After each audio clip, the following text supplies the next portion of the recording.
បាយធ្លាយរឿងអ្នកធ្វើរ៉ាយមាសអនាធិបតេយ្យក្នុងដែនជំរកសត្វព្រៃភ្នំព្រិចបង់លុយឲ្យមន្ត្រីបរិស្ថានមួយខែ$500ទៅតាមម៉ាស៊ីនតូចធំ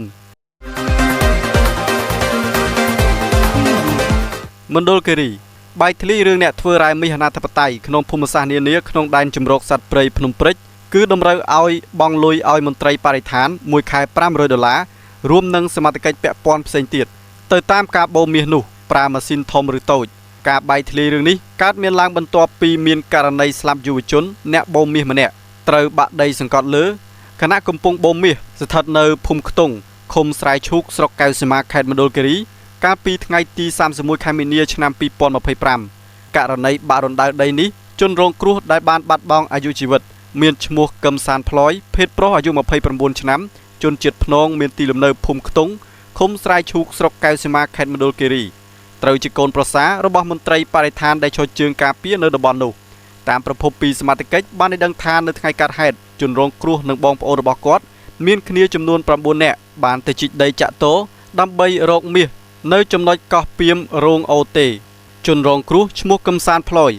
រកមាសនៅមាត់អូស្រាប់តែច្រាំងដីក៏បានបាក់សង្កត់មកលើពួកគាត់តែម្ដងអ្នកខ្លះត្រូវបានដីសង្កត់ត្រឹមពាក់កណ្ដាលខ្លួនចុះក្រោមចំណែកជនរងគ្រោះត្រូវដីសង្កត់លើទាំងស្រុងបណ្ដាលឲ្យស្លាប់តែម្ដង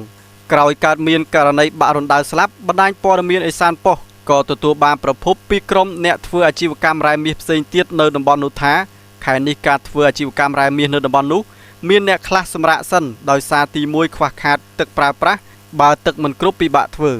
ទោះបីបូមម៉ាស៊ីនតូចឬធំក៏ដោយក៏ត្រូវចំណាយច្រើនណាស់ទៅលើមន្ត្រីបរិស្ថាន PM ប៉ូលីសនិងអ្នកពាក់ព័ន្ធផ្សេងទៀតប្រភពបានបន្តអ្នកធ្វើអាជីវកម្មរ៉ែម្នាក់ដែលប្រើម៉ាស៊ីនក្បាលបូមធំត្រូវបង់លុយឲ្យមន្ត្រីបរិស្ថាននៅតំបន់នោះចំនួន$500ក្នុងមួយខែហើយចំពោះម៉ាស៊ីនសាំងតូចត្រឹមតែ20ទៅ30ម៉ឺននេះសម្រាប់រដូវវស្សាដោយឡែករដូវប្រាំងនេះក៏សមត្ថកិច្ចគេបន្ធូរបន្ថយខ្លះដោយខ្វះទឹកប្រើប្រាស់ជាក់ស្ដែងក្រៅពីនោះក៏បង់លុយ PM ប៉ូលីសនិងសមត្ថកិច្ចពាក់ព័ន្ធផ្សេងទៀតប្រភពបានបន្តថាទីតាំងរណ្ដៅមាសធំជាងគេនៅតំបន់នោះមានឈ្មោះចេតៃប្រពន្ធពេទ្យអូន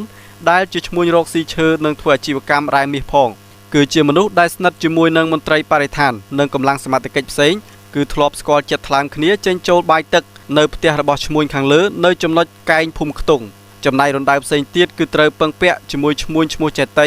ដែលជាអ្នកនៅតំបន់នោះគេស្គាល់ហៅថាប្រពន្ធពេទ្យអូនដើម្បីទំនាក់ទំនងជួបជាមួយសមត្ថកិច្ចបើមិនដូច្នោះទេពិបាករកស៊ីក្រុមអ្នករកស៊ីរ៉ែមាសទាំងនោះបានលើកឡើងថានៅពេលបច្ចុប្បន្ននេះមន្ត្រីបរិស្ថានក៏ដូចជាកម្លាំង PM ខេត្តនិងអ្នកផ្សេងទៀតគឺមិនសូវពិបាកនោះទេឥ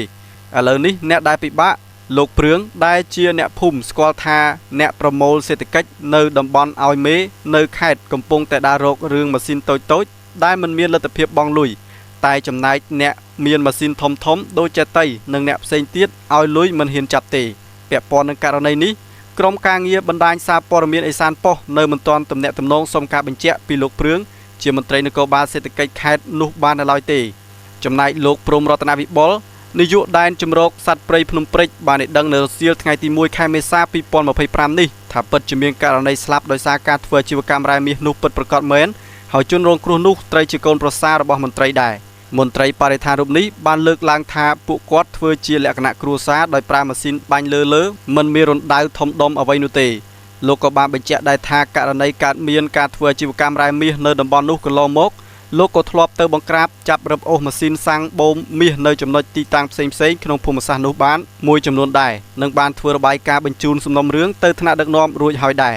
ប៉ុន្តែរឿងនេះនៅតែមានប្រជាពលរដ្ឋផ្សេងទៀតគាត់នៅប្រកបរបរនេះដោយលួចលាក់តែទោះបីជាយ៉ាងណាខ្ញុំនឹងឲ្យមន្ត្រីពិនិត្យមើលជាក់ស្ដែងក្នុងតំបន់នេះបន្ថែមទៀតប្រសិនបើមានដោយព័ត៌មានខាងលើលើកឡើងដូច្នោះខ្ញុំនឹងចាត់វិធានការតែចំពោះករណីដែលមានបង់លុយឲ្យទៅអ្នកណានោះខ្ញុំក៏មិនបានដឹងទេអរគុណសម្រាប់ការសហការផ្ដល់ព័ត៌មាន